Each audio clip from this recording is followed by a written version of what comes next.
Mais uma adaptação de Stephen King chegando, o que me dá sérios flashbacks daquele período pré-pandemia.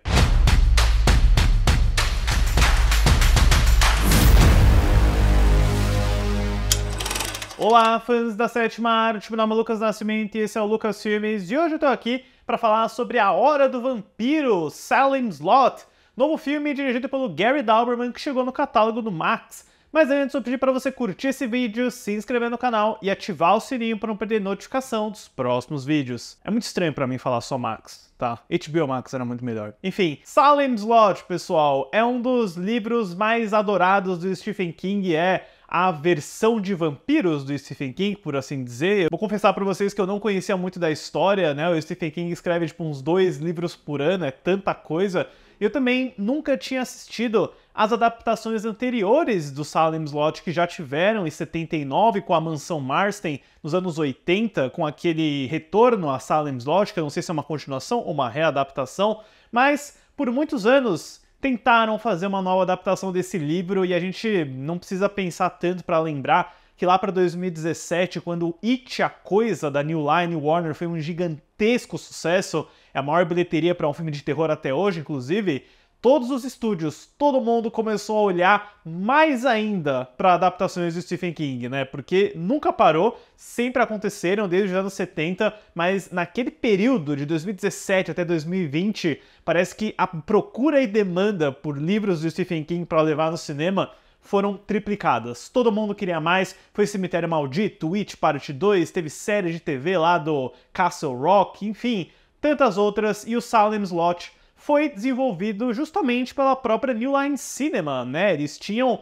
um grande sucesso com o It, a Coisa, e eles resolvem chamar o James Wan, né, o grande nome da New Line depois do Invocação do Mal, dos filmes da Annabelle, todo aquele universo de terror que ele ajudou a fundar, para produzir essa nova versão de Salem's Lot. E esse projeto ele é anunciado em 2019 com o Gary Dauberman, que tinha escrito a segunda parte do It e também estava se preparando para estrear na direção com o Annabelle 3 De Volta para Casa, que ele mesmo escreveu. O Dauberman escreve o roteiro e aí, né, acho que depois da recepção do Annabelle 3, ele é promovido para dirigir esse Salem's Lot. E eu entendo completamente, porque eu acho a Annabelle 3 muito legal, muito divertido. Ano que vem, quando sair Invocação do Mal 4, fica aí a promessa, eu trago o Invocaverso inteiro e vou ter muita coisa positiva para falar da Annabelle 3. O projeto ganha luz verde da Warner em 2020, mas é o ano da pandemia, tudo fica de ponta cabeça, ninguém sabe exatamente o que fazer,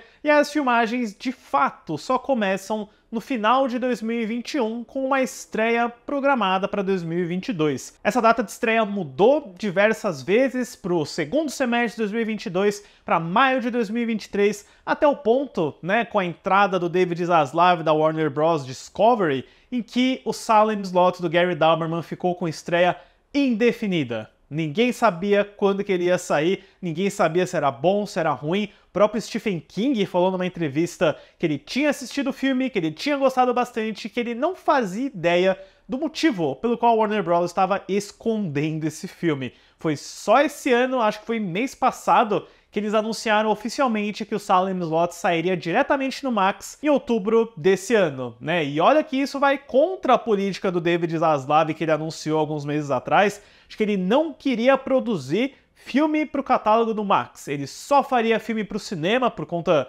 de lucros, de grana, mas eu não sei o que o Zaslav teve com esse Salem's Lot, qual foi a decisão, qual foi o motivo de tanto mistério. Eu sei que o filme chegou agora com o título A Hora do Vampiro, é a minha primeira apresentação, meu primeiro contato com essa história do Stephen King.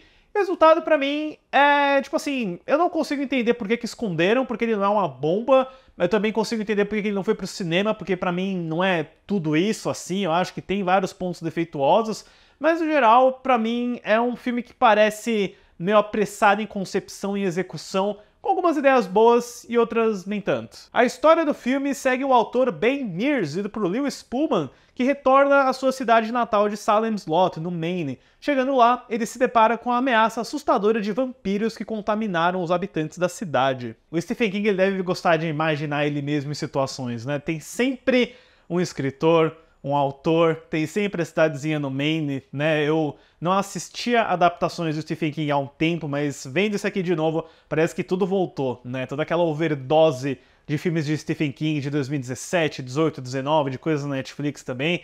É uma boa ambientação, é uma boa premissa, eu gosto de como ela é absurdamente simples, é uma história de vampiro clássica, com regras de vampiro clássico, com a execução que você costumava esperar desse tipo de filme. Então, beleza, vamos lá, é ambientado nos anos 70, parece que eles estão indo bem à fonte do livro. Eu gosto da escolha do Lewis Pullman como protagonista, ele é o Bob do Top Gun Maverick, né? Lembram dele? Eu não sei se ele fez esse ou o Top Gun Maverick primeiro, acho que o Top Gun primeiro, né? Mas eu sinto que a gente tá vendo spin-offs do Top Gun Maverick, daqueles atores, né? O Glenn Powell, agora o Lewis Pullman, todo mundo tá de olho naquele elenco, acho isso muito interessante. Ele é um cara bom, né? Ele tem uma vibe meio nerdzão, ele não é o galã que você costumaria ver num filme desse se fosse os anos 80 ou 90, por exemplo. Então eu fiquei positivamente surpreso com isso, mas eu acho que o Gary Dauberman, né? Vamos falar sobre ele. O roteiro do filme, ele dá margem para tantos personagens, para tantas narrativas, para tantas coisas acontecendo ao mesmo tempo, que eu fiquei me perguntando se isso aqui não seria melhor como uma série, como uma narrativa que tenha mais tempo, que tenha mais duração, porque além do Ben, você tem todo um arco dele com uma secretária, tem um xerife da cidade, tem um padre, tem um grupo de crianças, a lá It, a Coisa, que aparece aqui também, e eu destaco aí o jovem Jordan Preston Carter como Mike, né, que é um garoto que adora filmes de terror e sabe todas as regras de filmes de terror. Tem muitos elementos aqui, sabe? Tanto que pra mim é muito estranho quando o Ben e essa secretária, eles estão num date, né? Num drive-in, e aí na cena seguinte já se passou 2 semanas, eles estão envolvidos amorosamente. Eu pensei, poxa, tá indo tão rápido, tá cortando tanta coisa esses personagens que eu não tô conseguindo me apegar a ninguém. É tudo muito abrupto, eu não consegui me importar muito com os personagens, nem muito com a interação deles. São bons atores, tem a Alfre Woodard, tem o Bill Camp. O Bill Camp, ele botou a raiz dele na HBO e na Warner, nunca mais saiu, porque eu pisco e eu vejo o Bill Camp em alguma produção da Warner, né? Que bom, o cara é bom, é legal ver ele trabalhando. Então eu sinto que o A Hora do Vampiro ele é meio defeituoso em estabelecer tudo isso, em estabelecer todas essas linhas paralelas, em estabelecer o antagonismo desses personagens vampiros, né, do Kurt Barlow, que é uma criação fantástica, né, ele é muito parecido com o Nosferatu clássico do Murnau, mas também me lembrou aqueles vampiros bocudos do 30 Dias de Noite do David Slade.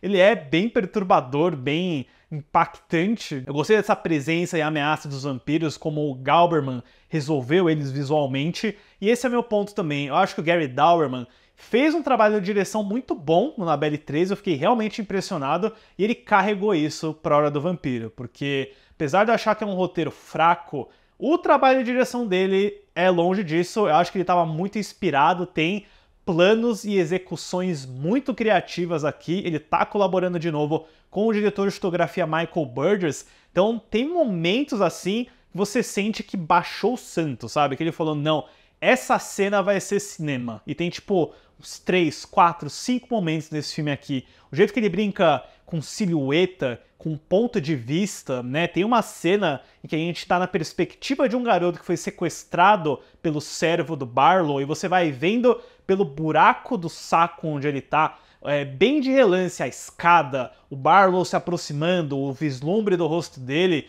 Tem até umas gags divertidas de montagem, como tem esse personagem que ele vai abrir a Bíblia e aí você corta pra um outro personagem abrindo um sanduíche. O Dauberman, ele sabe das coisas e eu fiquei feliz, porque eu tinha gostado muito do Annabelle 3 e foi o que? 5 anos atrás. Mais nada do Dauberman dirigindo. Eu falei, pô, o Gary Dauberman e não o Michael Chaves é o cara que deveria ter assumido as Invocações do Mal da Warner. Eu acho que o James Wan escolheu errado, tá? Eu não acho que o Chaves seja um desastre nem nada do gênero, mas o Gary Dauberman é uma pérola, cara. Ele é muito bom e ele mostra essas habilidades muito bem no terceiro ato do filme, que é depois que tudo já foi estabelecido, que a cidade de Salem's Lot vira meio que uma zona de guerra, porque todo mundo praticamente virou vampiro. Aí ele brinca muito bem com essa ideia de luz do sol, de personagens que são contaminados. Os olhos amarelos dos vampiros são muito impactantes. Eu não sei se tem imagens deles aqui no trailer que eu peguei, né? Eu não vi o trailer ainda, não tinha visto um frame desse filme antes de assistir,